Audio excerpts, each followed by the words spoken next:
ketika diangkat jadi khalifah, maka beliau termasuk orang pertama yang dicatat dalam sejarah pernah senang belusukan dalam setiap kesempatan makan mendatangi rakyatnya. Umar belusukan dan tidak pernah bawa wartawan. Colok. Takbir. Umar bin Khattab keluar rumah memikul gandum di atas pundaknya, tak ada ngomong-ngomong. Dia keluar saja, dia dengar suara, dia ambil baitul mal gandum, dia pikul, dia antar. Sekarang enggak. Tolong siapkan agak 3 truk wartawan. Nah, nanti pas saya mikul tuh foto. Nah, nanti komen kan di atas, betapa amanahnya orang tertipu dengan pencitraan.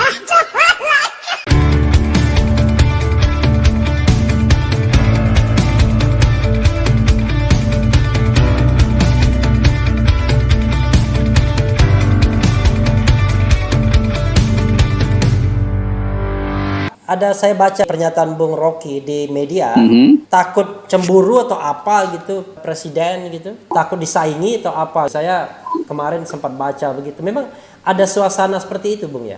Kalau misalnya pemimpin-pemimpin lokal ini kelihatan moncer, lalu kemudian istana tidak bergembira. Harusnya istana bergembira karena beban dia untuk menyelesaikan persoalan itu kan tertolong luar biasa dengan pemimpin-pemimpin lokal ini mestinya. Ya saya pura-pura bodoh, berbaik sangka saja. Harusnya kan sistem bernegara begitu kan. Makin bagus bupati, wali kota dan gubernurnya, tugas pemerintah pusat kan makin ringan. Tapi kok terkesan makin bagus bupati, wali kota dan gubernurnya, tugas pemerintah makin berat, makin belingsatan. Kira-kira begitu. Kenapa, Bung? Iya, kalau pemimpin daerah makin bagus dan kebagusan itu adalah turunan dari penghargaan pada presiden, ya mestinya presiden gembira.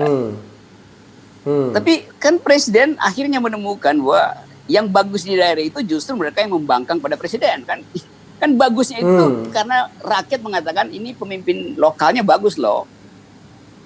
Jadi presiden nggak disebut bagus karena pemimpin lokal bagus, justru disebut pemimpin lokal bagus karena presidennya tidak bagus. Karena pemimpin lokal berani ambil diskresi, dan diskresi itu dasarnya adalah solus populi suprema lex. Jadi prinsip solus populi suprema lex justru dipraktekkan oleh pemimpin lokal, bukan oleh presiden yang ada di istana. Contoh yang terakhir yang betul-betul kebijakan dungu adalah pengakuan dari Kementerian Sosial, entah menteri atau juru bicaranya yang bicara, saya kira menteri yang bicara, bahwa mereka mengakui keterlambatan bansos ini disebabkan karena menunggu tas yang ada logo sumbangan presiden.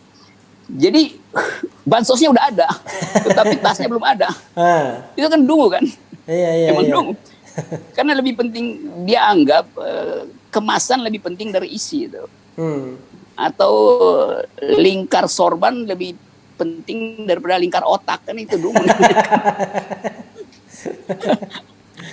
Jadi begitu semua. Nah, di balik kedunguan itu kita tahu pasti ada bisnis. Kenapa mesti tunggu tas? Karena tas itu ada yang nyetak, karena itu adalah proyek. Padahal sebetulnya dalam keadaan krisis bisa dibikin diskresi aja kan. Nggak perlu tunggu tas presiden, ambil kantong kresek, masukin di situ, bagi ke rakyat. Kan mesti begitu kan. Kalau otaknya jalan itu, kalau lurus. Saya juga memang melihat ada yang agak serius adalah distrust ya, mungkin antara pemerintah pusat dan pemerintah daerah. Kalau ada bantuan kepada masyarakat secara langsung, pemerintah pusat selalu ingin tangani sendiri. Dia tidak mau diserahkan kepada kepala daerah karena seperti di Klaten, tiba-tiba ditutup. Iya, ada beberapa daerah. Ya, ditutup stikernya, ditempel dengan stiker kepala daerah yang bersangkutan. Ini gimana melihat gejala ini, Bung? Akhirnya kan seolah-olah, wah kalau saya kasih kepala daerah yang mainkan. Lebih baik saya kasih langsung saja kalau begitu. Jadi dulu kita di awal-awal kita menduga akan terjadi social disobedience itu, pembangkangan sosial rakyat karena koordinasi yang nggak benar. Ternyata yang terjadi sekarang adalah pembangkangan formal dari kepala daerah. Jadi bukan lagi masyarakat yang membangkang ya, kepala daerah aja. Karena tadi dia anggap bahwa ini semua pencitraan. Jadi pencitraan itu udah ditangkap oleh kepala daerah sebagai memperlambat penanganan kelaparan di daerah. Jadi kita belajar dari satu suasana di mana kalau orang selalu ingin agar supaya dirinya ditampilkan mendahului bantuan, itu artinya ada ketidakpercayaan pada yang disebut humanity itu. Nah, krisis semacam ini itu betul-betul menguji moral orang, menguji etika orang, menguji legitimasi, menguji kepemimpinan. Jadi bagus juga akhirnya diperlihatkan bahwa sejumlah lurah bikin pernyataan rame-rame, bikin meme. Sejumlah camat juga lakukan hal yang sama. Nah, itu sebetulnya pertanda bahwa masker istana itu sudah tidak lagi bisa dipakai untuk menahan virus dari kedunguannya sendiri, sehingga terjadi olok-olok di lokal. Jadi local leaders membaca itu. Nah, sekarang masalahnya kalau local leaders aja udah membangkang, itu artinya potensi kerusuhan sosial, potensi pembangkangan sosial akan lebih berbahaya. Di mana kita bisa lihat indikasi itu? Kemarin TNI mengajukan proposal supaya pemerintah menetapkan bahwa bukan sekedar bahaya kesehatan, tapi ada bahaya keamanan nasional. Jadi lucu lagi itu, TNI akhirnya yang mendahului menyebutkan itu, padahal ada Satgas. Kenapa TNI yang mesti sebutin itu? Ya tentu karena Komandan Korami lebih tahu keadaan daripada menteri-menteri yang ada di pusat kan. Jadi ini ketegangan-ketegangan yang semacam ini yang menunjukkan bahwa memang legitimasinya hancur di istana itu. Stok moral istana saya kira udah habis sebetulnya. Pak Joko Widodo, Presiden, ya. Nih RT. Udah capek nih RT, ngumpulin kakak udah berapa kali, ya Allah. Warga bergubar, ya. Gubernur, wali kota, aduh. Katanya RT suruh data. Nyatanya baginya tidak sesuai dengan data RT. Kagak ada orangnya, datanya muncul. Udah mati, dananya muncul. Ini bagaimana sih, pegawai?